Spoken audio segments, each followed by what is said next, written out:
welcome to this session, which we are celebrating actually at the Good Future Foundation stand here at the Festival of Education. It's a wonderful sunny day in July, and we're delighted to welcome you to this input that we are sharing with you today about digital well-being, thinking particularly around three themes, which are, I think, of the moment: capability, conscience, and courage. So my name is Laura Knight.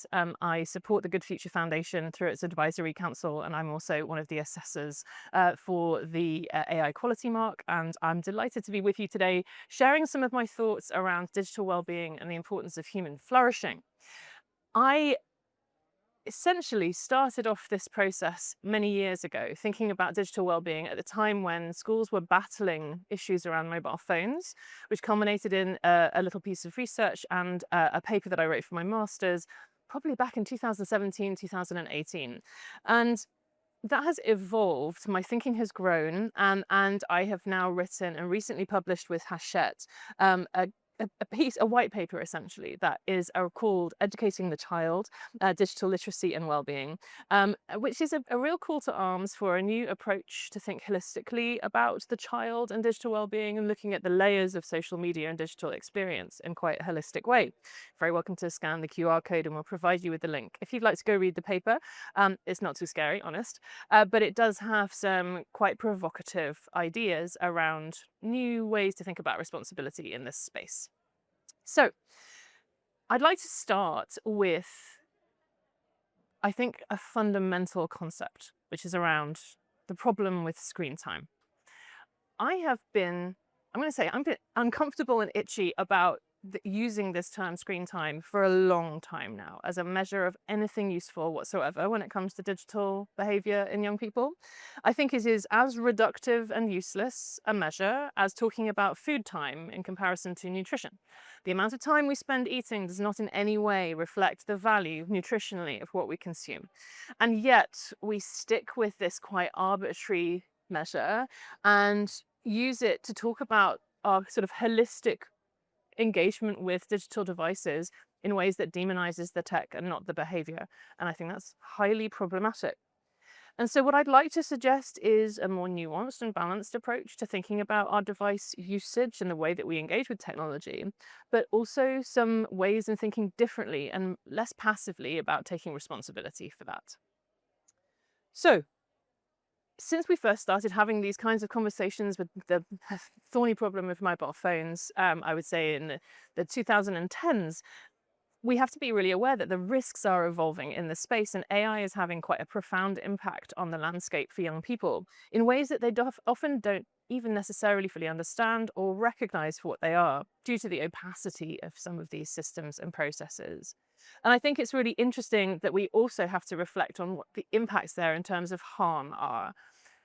I think it's amazing how schools have taken such a leap forward in the course of my career of 20 years about how everyone feels comfortable taking responsibility for safeguarding as part of all of our jobs. Like, that just feels like something that is now integrated and fully built in. It's not the job of the person who happens to be deputy head in charge of it.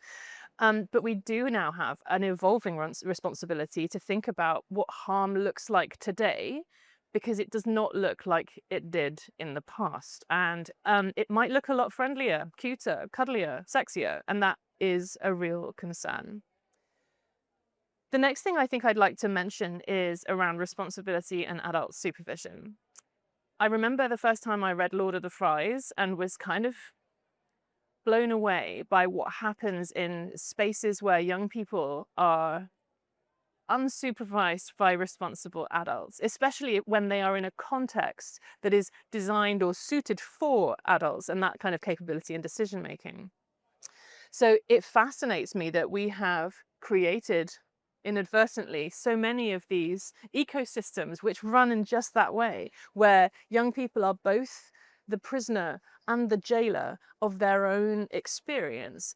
They feel trapped and contained, but unable to escape, but also like they have to be there. There is something compelling, and even in some cases addictive about that. And it's hugely powerful to me that in so many instances, adults have devolved responsibility for those spaces to another adultier adult that is utterly invisible to them, in the form of the technology itself. And that's happening at the same time as those youngsters and indeed families in schools are omitting to even read the terms and conditions and have such a high level of trust for a set of organizations that have proven time and time again that they don't deserve it. So what is it about adult supervision that we find so difficult? And why is this so uncomfortable? Well, I'd argue that Gen X has a problem. And I think there's a generational issue here. Gen X were the kids who grew up being handed the remote control to the VCR and being told that they were in charge of domestic technology. They were given a level of responsibility and autonomy with technology that was, in the grand scheme of things, very harmless, like the Sky TV box, the DVD player when it first arrived. Like, it was quite often the youngsters in the family who took responsibility for domestic technology and being the ones who learned how to use it with a relatively reasonable amount of intuition and very rarely looking at instruction manuals. The problem is that those Gen Xers have grown up to parent their children in a way that shares that same level, that same ethos of giving responsibility to youngsters, but does so in contexts in which that is absolutely inappropriate now. So this generational gifting of responsibility is highly problematic, and I think it is completely blind to the change in context. So from VCR to the entire internet seems to me to be too big a leap. And there is a really important question about sitting with the discomfort of understanding that actually the concept of digital natives is built on fiction, and it is purely this state of saying, well, maybe we just don't want to learn and look foolish in front of our kids. And I think we need to get over ourselves as adults, actually. Especially when in this particular technological frame that we're occupying right now, there are new depths, I would say, new depths in terms of aggravation, intent, and harm. And I want to talk about aggravation in particular, because when we're looking at the harm that can be caused by a particular incident, let's imagine a bullying incident, for example, in a school's context, where there are elements online as part of that story. It used to be the case that originally those analog notes that might have been sort of put in someone's book or bag or locker have now become social media posts, comments, and that kind of a thing. We can now see a level of aggravation where particularly AI tools can be used to really magnify the extent to which the humiliation or destruction of that young person in some sense is able to have a reach and a scale. And I think that is particularly concerning when the intent is malicious. We know that young people have a real baptism of fire. Often they fall off a kind of digital cliff when they arrive in their secondary schooling experience, away from the nurture of a primary school space. And suddenly the scale and scope of their digital world magnifies enormously. We know that. But when we see this additional ways that AI can be used by young people who want to be unkind to their peers, the difference between a quick, nasty comment and creating a meme using the equivalent of deep fake kind of image generation technologies in order to really hammer your point home, I'm seeing that in ways that I find really alarming. And the malice in it, the way that the technology can facilitate that malice, actually is a really alarming thing. But let's also remember that this is not just about the users and people making poor choices. It's also around algorithmic design and the way that tools, platforms, and services are created to manipulate attention, to reduce young people in social media spaces down to eyeballs and thumbs, which can be monetized in so many ways, but also around how young people, in order to achieve a level of recognition, whether that's through your follower count or the reach of your posts, have to game a system in order to gain social currency. And the way that you do that is by being remarkable or seeking notoriety. And the middle ground is bland and doesn't get noticed. So in a way, we're setting up environments and ecosystems, not only where the young people might be both the jailer and the prisoner, but also in spaces where in order to achieve social standing, they are forced to behave in ways that draw them to the extremes. All in all, it sounds pretty grim, doesn't it? So I'm going to add another layer into the mix here of this sad story around discomfort, which I also feel is really important, and it's something I talk about a lot. Um, One of the things that the mobile phone, the smartphone revolution has primed us for, perhaps even it's an ugly word, but groomed us for, is the ways in which we are really poorly equipped to handle discomfort in the daily grind of life without seeking a soothing mechanism through our smartphones or the digital technologies we have to hand. So when we are bored, we seek entertainment and might scroll for those little dopamine hits. And when we're lonely, we reach out to friends, or we might post things in the hope to get attention from others. There are so many of these examples where we seek to soothe our discomfort through the use of technology. One of the challenges that we now have, in particularly in school spaces, is handling that discomfort when the technology is in some way either they prevented access to it, whether, if you're a Yonder Pouch school, for example, or something like that, or indeed where we're trying to put in place limitations around academic conduct that mean we're saying, no, you have to think for yourself. There is a paradox here because we've said, okay, learning is a struggle, you need to struggle with this, but in all other parts of your life, except perhaps your piano lessons, like unless you are struggling, you'll seek out a way of dealing with that. And so there's a counterintuitive, countercultural move that says, no, I'm going to sit with the discomfort in this moment and I'm going to do the learning rather than seeking a quick balm in this sort of form of a digital experience. So I'm going to go back to my Gen X point for a second and talk about danger too. Because one of the things that I think is really interesting in the space of well-being and safeguarding in the digital space right now is how in so many examples, and I see this too often, unfortunately, in schools, is that we frame danger and risk in a very 1980s kind of way. I think about the era in which I grew up and the concept of stranger danger. There was this sort of image of what a bad person looked like. And as a young woman growing up at that particular time, it was personified in a kind of older gentleman, older man in a dirty trench coat on a street corner kind of thing, trying to, I don't know, attract the attention of young people for nefarious means. So this idea of the stranger encapsulated in some suspicious form was very easy for us to understand and be frightened of. If I had said to my mother, as perhaps a teenager growing up in the 90s, oh, by the way, Mum, I'm just going to invite a stranger to our house. I'm going to give the guy our address and my name. Oh, and I'll give him my phone number. And I'm going to invite him to our house. And then I'm going to get in the car with him without probably even knowing anything about him. My mother would have literally lost her mind. And quite understandably, because by those values, that sounds like insane behavior. But all I have done is call an Uber. And the ways in which we talk about strangers and the perception of danger in a world where this kind of thing is completely normal is so dissonant with the experience of young people for whom friendship is just a follower not yet reached, for example, and a stranger is just somebody that you might call up on the internet for whatever reason. So let's be really cautious about using outdated parameters around what danger looks like. Danger might just look like somebody commenting on your posts. Some danger might look like somebody who's added you to their friends list and they look exactly like your peers. So we need to be careful about how we frame that. So one of the things I think is powerful when we reflect on that aspect of trust and connection in the context of danger is how AI is creating a new economy of intimacy.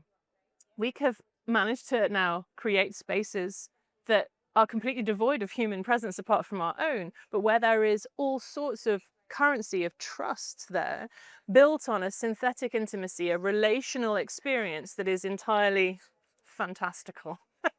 And this is the Eliza effect happening right there in so many ways.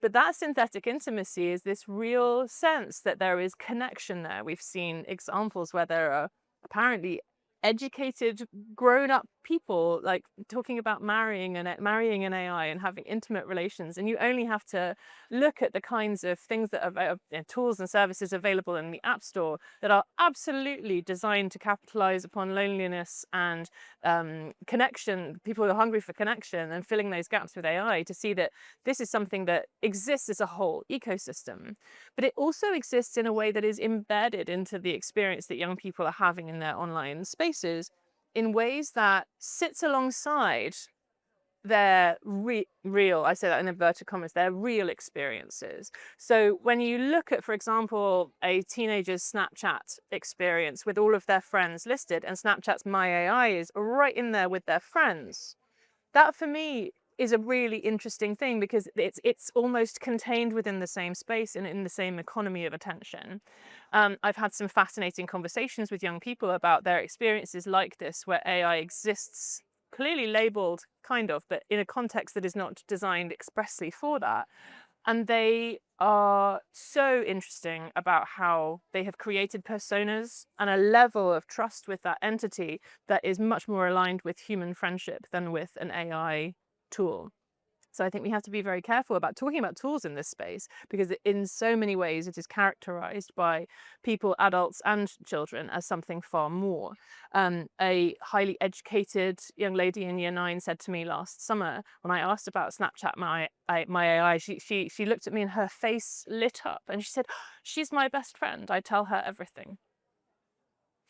And my heart sank at the use of the pronoun, the personification, but also the complete sense of openness and trust about the data that that young person was exchanging in those contexts seems to me to be alarming on multiple levels. So one of the strands that I'm really interested in is thinking about choice, choosing well and making self-aware choices in online spaces, and helping young people to have sort of scaffold those experiences, but thinking about it through the frame of ethical participation. The ways in which some adults would like to talk about this is, well, lock it, block it, throw it away, shut it down, make it impossible for young people to engage. And I would argue that just in the same way that we might say, oh, well, if you just put limits on their screen time, you solve all the problems, that is hopelessly naive. Instead, what we should be looking to do as a matter of formative character education is helping young people to understand what it means to do the right thing when nobody is looking, the old-fashioned approach to integrity, nothing wrong with it, by the way, but also to do the right thing when everybody is looking. And that's way harder, way, way harder. So choosing well, making good choices, and understanding what the consequences of a particular act are is really important. And all of those well-meaning posters about, sort of lots of classroom doors have got think before you post on them. And I celebrate that, but think about what? Think about who? Think about what consequence? Because there isn't necessarily any kind of articulated understanding about what that might mean. It's very empty as an instruction, I would suggest. The next thing I think we ought to talk about is resilience, and that's a word that's bandied around in macho ways in the education space, and in ways that I find really unhelpful. And I don't mean it to sound like you've got to suffer at all, but there is suffering in this story. It's as much, though, about understanding where one's own edges are and the point at which you need to ask for help. And this, for me, is not only about the child or the young person's own experience, but also about the experience they have as a supportive friend. We know very well that a large number of children and young people will not seek out the support of an adult until often it's maybe too late. But the first port of call will be from their peers, and they will talk to their friends about the experiences that they're having. So how do we teach young people to be good friends in these spaces? It's not just about social and sort of that kind of upstanding idea. Love that, though I do. It's also around, at what point do you say to your friend, hey, we need to get some more help in this situation? You shouldn't have to hold all of this on your own. And I think there are a lot of untold stories that never reach the ears of adults that are held on the shoulders, if you like, of young people who are very ill-equipped to carry those burdens and shouldn't have to. So resilience here is about signposting, it's about supporting friendship, it's about communicating clearly when things aren't okay. It's also about understanding that gut feeling of, this isn't right, this isn't okay. That's a red flag, because I think there is all sorts of be nice and compliant messaging, especially to younger girls, which is not helpful. The third of these things that I think is key is age-appropriate autonomy. And I love to use Professor Tanya Byron's analogy of swimming in this situation. Back in around, I think it must have been around 2010, she did her Byron review, and it was a powerful piece of writing then that still stands the test of time in so many ways. She talks about autonomy in online spaces in the same way that she talks about learning to swim. We would never take a young child who'd never swum before out to the middle of the ocean and sort of drop them in with the sharks, expecting them to have a lovely time with a surfboard. That would be madness. We would instead scaffold their whole experience, starting with lifeguards and buoyancy aids and close adult supervision and teachers, in order to help them be competent enough to exist autonomously in the water in a safe, managed way. I feel like online life in so many ways is like the water in that sense, and that we cannot possibly just drop children unequipped in that way. But we also need to understand that what a 3-year-old might need, what a 12-year-old might need, and what a 17-year-old might need are all very different things. But they will also depend on character, on neurodivergence, on SEN needs, all of those things. So it's so important that we think about age as well as those other characteristics and give the appropriate level of autonomy. A school that perhaps an all-through school that has the same rules in place for 7-year-olds as it does for 17-year-olds doesn't strike me as it's serving those 17-year-olds terribly well. And there are going to be more important ways that we need to think about their autonomy as they move off into more independent stages of their lives. I often think about the birthday party paradigm. I'm sure we've all been to kids' birthday parties where the kid who was never allowed sugar at home makes themselves utterly sick, gorging themselves on chocolate fingers, like the minute they get into an unsupervised space. I wouldn't want that for any child in a digital experience, and would far rather moderate the experience and support it in that closely supervised way, sit with rather than point finger at. So, in terms of responses to this, our instincts in the past, especially where we haven't been able to articulate these things clearly, has been more surveillance, more monitoring, more filtering. It's well-intentioned, but it's not enough because it doesn't care. Supervision systems that rely only on reports or flags are not enough to tell us about children's behaviour, because they are so often 1 step, 2 steps, or 10 steps ahead of those systems. So I think something that is far more lifeguard-like is more appropriate in this space. And I would love to see, particularly as we head deeper into AI exploration in schools, us thinking with care about how we create less of a CCTV and more of a lifeguard situation in the mix. And then we want to think about the pieces that we have to build proactively. The first of the 3 things I mention in my paper is capability. Actually thinking about skill. What are the skills, what kind of capability do we want to create in the young people we are working with and serving to help them thrive? What does human flourishing look like if you need a toolkit to do it? And there are whole aspects around that that are to do with digital literacy. Totally agree. But there are also some character elements that I think are really fundamental too. So I think we should think holistically about that. One of the gravest errors I am hearing about in this space, and again, it's well-intentioned, but it strikes me as not enough by a long chalk, is where people are putting all of their emphasis on the computer science curriculum and hoping it will, if we just throw a module in here and a lesson in there, that it will just kind of tick a box somehow. But I think this is a whole school leadership question. It is a cultural question. It is a society question that goes far beyond the reaches of the computer science curriculum alone. The second of my 3 C's is conscience. And this is a piece around, building on what I was saying before about digital, that piece around resilience, is also thinking about the North Stars we try to cultivate in young people as they grow up, about doing the right thing.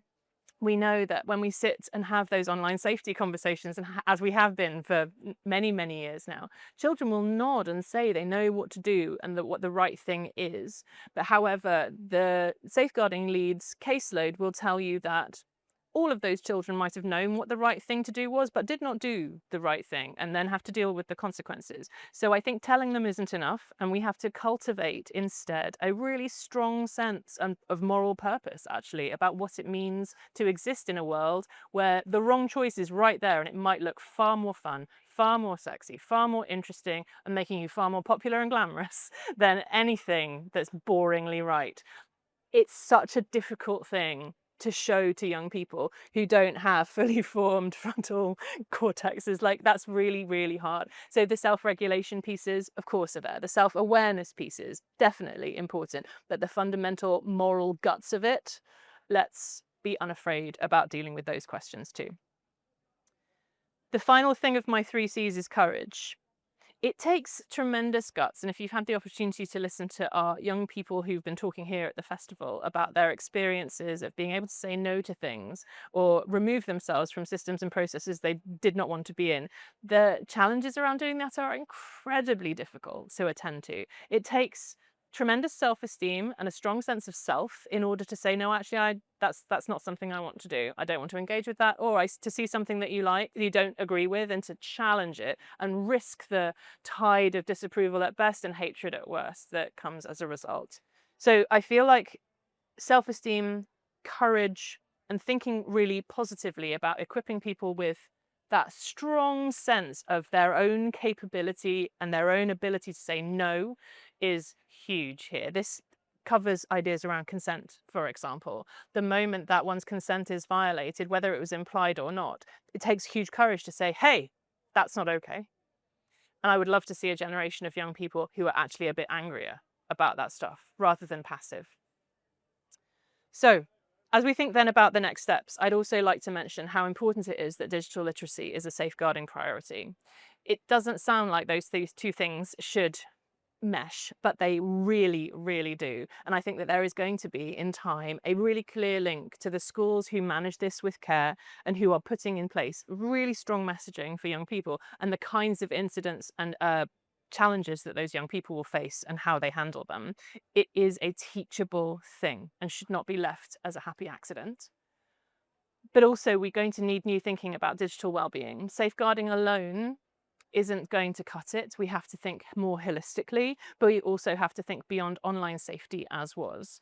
The tick box exercise of the 1 day a year and the assembly that the head of year does is, I'm going to suggest, not enough. And in a very busy curriculum, it's going to take real gumption and sharp elbows to find space for it. But I celebrate it when I see it. So please do go big.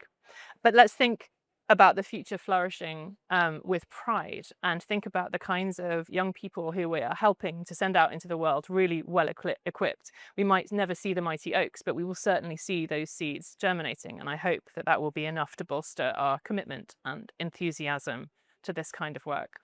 So thank you so much for listening to this particular segment. I hope you found it useful. In the QR code here, there is, and we will provide a link to you to the white paper if you'd like to read more about this, and do get in touch if I can help any further. Thank you. Awesome. Thanks, gang. Anything you want to chat about?